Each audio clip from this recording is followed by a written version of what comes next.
defense aspirants, once again welcome to the official YouTube channel of Delhi Career Group Defense Academy.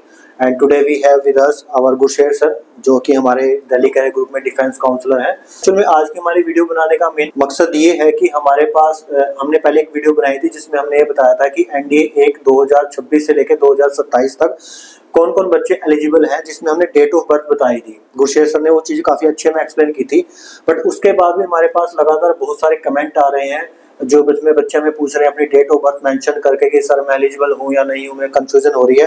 तो उस video का link भी आपको आई button पे मिल जाएगा। और आज स्पेशली ये जो हम वीडियो बना रहे हैं ये इसलिए बना रहे हैं कि जो बच्चों के कमेंट आए हुए हैं कि 2026 के लिए कि एनडीए 1 या एनडीए 2 26 के लिए मैं एलिजिबल हूँ या नहीं हूँ, तो सर मेरी वो डाउट्स को काफ़ी ज़्यादा परेशान हो रहे हैं। तो आज की वीडियो स्पेशल उन बच्चों के लिए है। सो इस वीडियो को आप एंड तक जरूर देखना। और जो बच्चे अपने आप को एनडीए के लिए प्रिपेयर कर रहे हैं, स्पेशली एनडीए 1 2026 के लिए और एनडीए 2 26 के लिए, उनके लिए क्या एज लिमिट रहने वाली है वो सारी की सारी बिल्कुल क्लियर आपको एक्सप्लेन करने वाले हैं आज हमारे गुरशेर सर। सो सर सबसे पहले तो आपका स्वागत है। Thank you sir. आपकी ना जो हमने पहले एक वीडियो बनाई थी इसमें आपने डिटेल में बताया कि 2027 तक कौन कौन बच्चे एलिजिबल हैं, बट उसके बाद भी बहुत से बच्चों के हमें लगातार कमेंट्स आ रहे हैं कि सर मेरी ये एज लिमिट है। तो स्पेशली मैं आपसे कुछ क्वेश्चन इसमें पूछना चाह रहा हूँ कि जैसे सबसे पहले हमारे पास एक बच्चे का कमेंट आया हुआ था, आदित्य वर्मा करके नाम है। ठीक है सर। उसने बोला कि सर मेरी डेट ऑफ बर्थ है 8 जुलाई 2007, मैं अपने आप को एनडीए 2026 के लिए प्रिपेयर कर रहा हूँ, क्या मैं एलिजिबल हूँ या नहीं हूँ? Sir according to date of birth बच्चे का नाम आदित्य कुमार वर्मा है। ओके, आदित्य कुमार वर्मा एलिजिबल है सर एनडीए अटेम्प्ट के लिए। ओके, 1/26 के लिए, मतलब वो 1/26 के लिए वो एलिजिबल है। तो आदित्य वर्मा आप की डेट ऑफ बर्थ जो आपने बताई थी 8 जुलाई 2007, उसके अकॉर्डिंग आप एनडीए 1 2026 का फॉर्म जो है उसको आप फिलअप कर सकते हो, आप उसके लिए एलिजिबल हो। सेकंड सर हमारे पास एक लड़का था आशीष कुमार, जिसने बोला कि सर मेरी डेट ऑफ बर्थ 12 मार्च 2008 है और मैं अपने आप को एनडीए 2 2026 के लिए प्रिपेयर कर रहा हूँ, क्या मैं उसके लिए एलिजिबल हूँ या नहीं हूँ? जी सर, वो बच्चा भी एलिजिबल है क्योंकि जो एनडीए 2026 की डेट ऑफ बर्थ होनी चाहिए सर वो 2 जनवरी 2008 से 1 जनवरी 2011 के बीच में होनी चाहिए सर। इसके अकॉर्डिंग डेट ऑफ बर्थ के अकॉर्डिंग वो एलिजिबल है सर। तो आशीष कुमार आप इस चीज के लिए एलिजिबल हैं।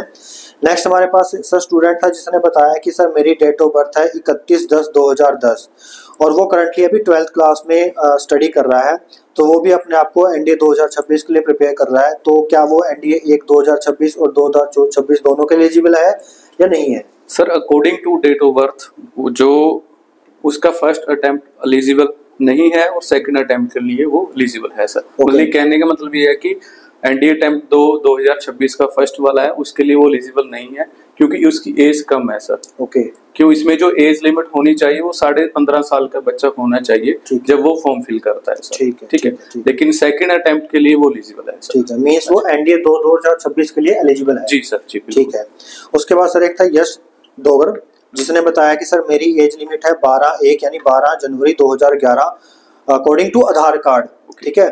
सो क्या वो एलिजिबल है एनडीए 2026 के लिए? स्पेशली सर यहाँ पर एक भी बताना है, क्या जब हम एनडीए का फॉर्म भरते हैं तो उसमें आधार कार्ड की डेट ऑफ बर्थ मान के चलती है यूपीएससी या जो हमारी 10th की मार्कशीट होती है? नहीं, सबसे पहले मैं यही डाउट्स क्लियर कर दूं सर सारे पेरेंट्स और बच्चों को कि जो डेट ऑफ बर्थ काउंट होती है सर अकॉर्डिंग टू वो 10th की मार्कशीट के अकॉर्डिंग ही काउंट होगी सर। अगर आधार कार्ड में डेट कुछ और है और 10th के सर्टिफिकेट में डेट ऑफ बर्थ कुछ और है, लेकिन जो काउंट होगी सर वो 10th वाली ही काउंट होगी सर, 10th की मार्कशीट वाली ही काउंट होती है सर। इसके अकॉर्डिंग अगर 2011 है सर इसके अकॉर्डिंग वो एलिजिबल नहीं है बच्चा, एज कम होने के कारण वो बच्चा भी एलिजिबल नहीं है सर। सो ये काफी इंपॉर्टेंट पॉइंट और काफी जरूरी पॉइंट बताया है सर ने कि जो बच्चे आधार कार्ड, क्योंकि आपको भी पता है जब आप एनडीए का फॉर्म फिलअप करते हो तो वहां पर आपको एक गवर्नमेंट आईडी प्रूफ देना होता है, चाहे वो आपका वोटर कार्ड हो, आधार कार्ड हो, ड्राइविंग लाइसेंस हो या पासपोर्ट हो। तो 18 साल से पहले काफी चीजें आपकी ये बन नहीं पाती है, तो उसमें सिर्फ एक ही चीज होती है आपकी आधार कार्ड। सो जब भी आप फॉर्म फिलअप करें तो आप हमेशा एक चीज का ध्यान रखें कि जो आपकी 10th की मार्कशीट होती है उसमें जो आपकी डेट ऑफ बर्थ है और आधार कार्ड में जो आपकी डेट ऑफ बर्थ है वो सेम होनी चाहिए, क्योंकि जो यूपीएससी है वो हमेशा आपकी 10th की मार्कशीट के अकॉर्डिंग ही आपकी डेट ऑफ बर्थ को काउंट करता है। ठीक है। और सर लास्ट में एक बच्चा है सोनू, जिसने बोला कि सर क्या 10th के बाद मैं अपने एनडीए फॉर्म को फिलअप कर सकता हूँ? उसने डेट ऑफ बर्थ नहीं बताई, पर उसका मेन क्वेश्चन ये था कि क्या 10th के बाद हम एनडीए का फॉर्म भर सकते हैं +1 में जाके? नहीं, बिल्कुल नहीं।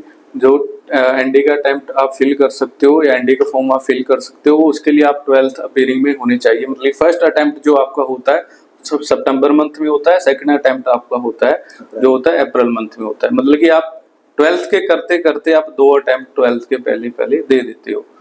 पास आउट होने से पहले ही आप 2 अटेम्प्ट एनडीए के दे सकते हो। तो कुछ पेरेंट्स को लगता है कि हम अपने बच्चे की प्रिपरेशंस है वो 12th के बाद कराएंगे, लेकिन उसके अगर आप 12th के बाद करवाते हो तो इसमें आपके 2 चांसेस बच्चे के मिस हो जाते हैं। एक सितंबर मंथ वाला और एक अप्रैल मंथ वाला। जिस पेरेंट्स ने सोचा है कि हमने या किस बच्चे ने सोचा है कि हमने एनडी की प्रिपरेशंस करनी है, उसके लिए सही टाइम है 11th 12th के साथ साथ एनडी की प्रिपरेशंस करना सर। ठीक है। तो सर एंड में ना हमें एक बिल्कुल क्लियर ये बता दीजिए किस एज लिमिट से लेके किस एज लिमिट तक के बच्चे एनडीए 1 2026 और 2 2026 के लिए एलिजिबल है। जी, इसमें मैं आपको क्लियर कर देता हूं सर। जो एनडी का फर्स्ट अटेम्प्ट रहता है 2026 वाला, उसमें जो आपका डेट ऑफ बर्थ होनी चाहिए वो 2 जुलाई 2007 से 1 जुलाई 2010 के बीच में होनी चाहिए सर। ठीक है। इसमें दूसरा अटेम्प्ट जो बच्चों को देंगे वो सितंबर मंथ में देंगे एनडीए का। उसके लिए जो एज लिमिट होनी चाहिए वो 2 जनवरी 2008 से 1 जनवरी 2011 के बीच में होनी चाहिए। ठीक है। सो आई होप जितने भी हमारे डिफेंस एस्पिरेंट्स बच्चे हैं जो अपने आप को आने वाले अपकमिंग एग्जाम एनडीएस 2026 के लिए प्रिपेयर कर रहे हैं, सो उनका जो एक सबसे बड़ा इंपॉर्टेंट डाउट था कि एज लिमिट किस एज लिमिट से किस एज लिमिट के बच्चे एलिजिबल हैं, सो आज आई थिंक इस वीडियो में आपको बिल्कुल क्लियर हो गया होगा। तो जो बच्चे अपने आप को प्रिपेयर कर रहे हैं, जो बच्चे अपने आप को एलिजिबल उसके अंदर एलिजिबल है, वो बिल्कुल बेनिश्चिंत होकर अपनी प्रिपरेशन को स्टार्ट कर सकते हैं।